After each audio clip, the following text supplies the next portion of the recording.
Alright, what's up guys? Welcome back. So today got a little bit done. I actually did some cleaning. I know it probably doesn't look like much because there's so much stuff around, but I did do some cleaning, kind of just getting rid of, all the dirt and junk that was on the floor. I do have a spill. I talked about that, so I kind of cleaned that up a little bit and got rid of a lot of empty boxes. So I've been doing a lot of work lately with opening parts, and there was just a ton of boxes and a bunch of crap all over, and I need a path to walk. So we got most of that cleaned up, all the floor swept of like all the metal shavings and stuff, and put some tools away.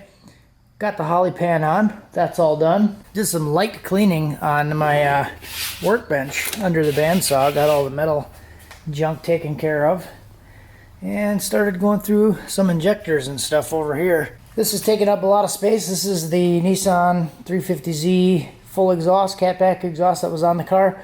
I did post this on Facebook for sale, and someone should be buying that tomorrow, I think. But one of the reasons for my cleaning was I had a bunch of junk that was just kind of underneath the car, and I just kind of stuffed it underneath here. But I want to get in here now so I can get the fuel cell and stuff in. So I'm going to start working on that and getting the engine in, bolted to the transmission. But what I needed was this little guy here, the torque converter that I got from Hunter.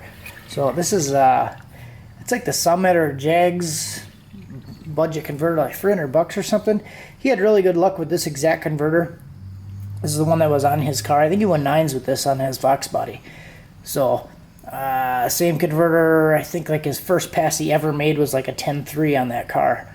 So he got it to go quite a bit faster now. He did switch converters, but this has been sitting around, and he wants to save it for a friend that is going to be using it down the road. And it was just sitting in his shop, and he said, hey, why don't you just use this for a little while? So I'll probably use this, make a couple passes, get some track days out of it, and send it right back. So thanks to Hunter for letting me use it. So next step is to fill this big hole with this thing. I got to bolt the flex plate on, then I'll bolt the trans on and drop it in. Alrighty guys, so unexpected change of plans. I decided I'm going to put a 4L80 in the Mustang. Just kidding, this is for the Ranger. Anyways, I just found out that I don't have the right flex plate for this thing. Surprise, surprise. I do actually technically have enough options for flex plates, but my deal is I have two 80E flex plates. My deal is I don't have the spacers, the little spacer that comes on there, so that kind of sucks. So the engine doesn't have a spacer on it. I have a 60E and two 80E flex plates. I have another 60E flex plate and all the bolts and stuff back here, but I don't have the spacer for the 80E. So what I'm going to do right now is I'm going to go to the store and I'm going to see if they have a spacer or the shorter bolts, because I have the long bolts for the spacer type, but I don't have the short bolts if I want to use the 60E flex plate. The converter here doesn't fit the 60E flex plate, so I have to drill the flex plate out a little bit. I did call O'Reilly's and they do have the shorter bolts. It would be nice if they had the spacer, so I might try to work with those boys and see if they can find me a spacer. But if not, then I will just use the dished 60E flex plate, buy the shorter bolts, they said they were $14, and drill the thing out and make it work. So that's where we're at. And I'm actually going to be taking my bike to the store. So I did have a couple bottles of water tonight, and the wife's not home right now, so I'm going to take the bike to the store. It's only like a mile away. I don't drink and drive. I don't approve of it. I don't condone it. Don't do it. So I'm going to take my bike, get some exercise. All right, guys. So it's actually about 4 days later now. Time flies. But when I was riding my bike, I actually stubbed my ankle and almost got hit by a bus. And that's not true. But we did go on a little bit of a family vacation. It was my anniversary, 2-year anniversary. And we went to a winery and did a whole bunch of stuff. Me and the wife, kids were at Grandpa's house, and it was grand. But there's a few things that I didn't record. I did get the transmission bolted back up, torque converter on. Everything is good. I did still have to do the flex plate bolts. Remind me, guys, I have to do the flex plate bolts to the converter. You know what I'm saying? So I was having this big dilemma the day that I was gonna go to the store. Of I had the Flexplate and bolts that I needed and everything on here.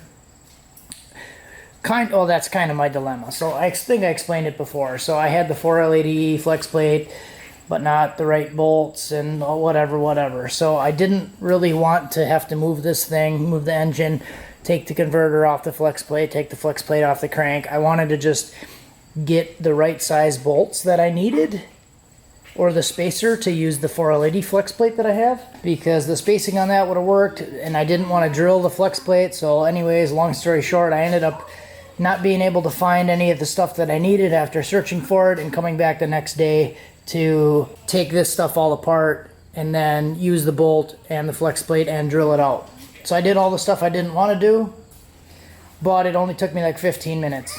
So that's where you can easily get yourself into trouble. I do it a lot. I'm sure you guys do it a lot. You overthink stuff and it's like, oh, I really don't feel like doing that part, so I'm going to way overthink it and overwork it instead of just doing it, and it really only takes 10 minutes, 15 minutes to do it, and then you regret it after. So that was one of those things.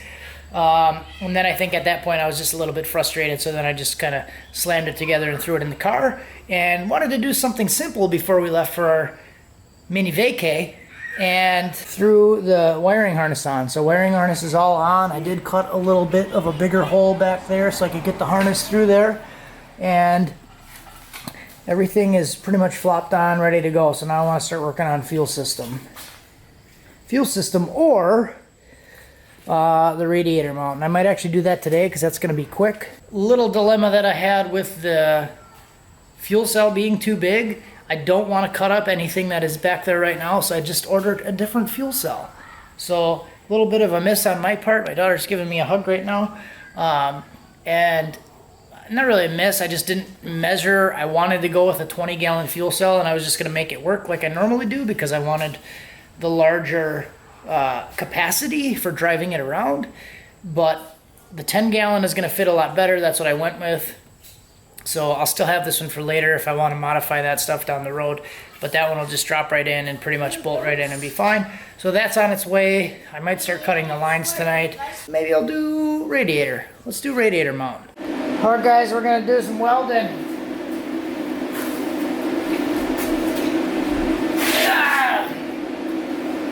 I got these rods bent up. Just used the flat stock that I bought.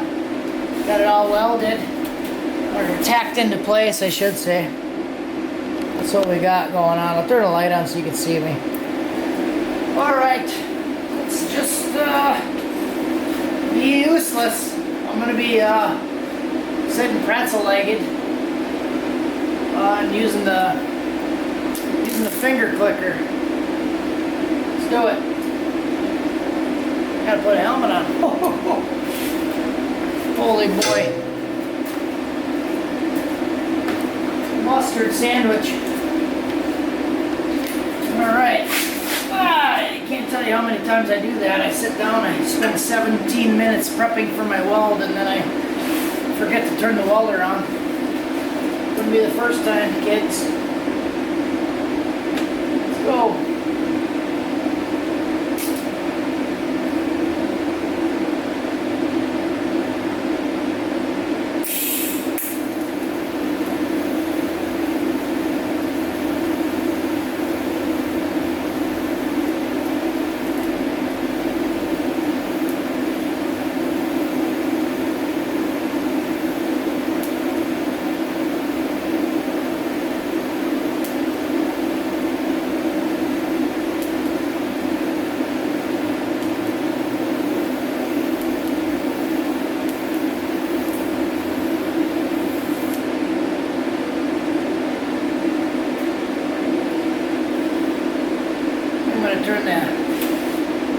Turn it up a little bit.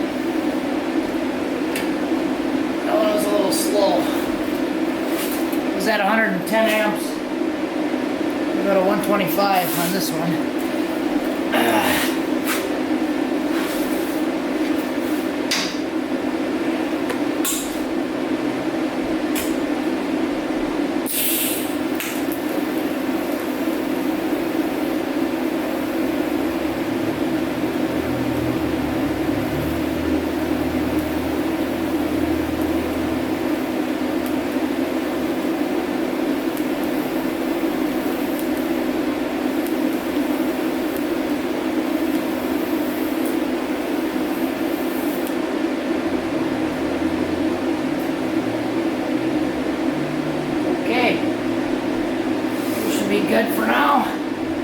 And I'm just gonna get the bottom side.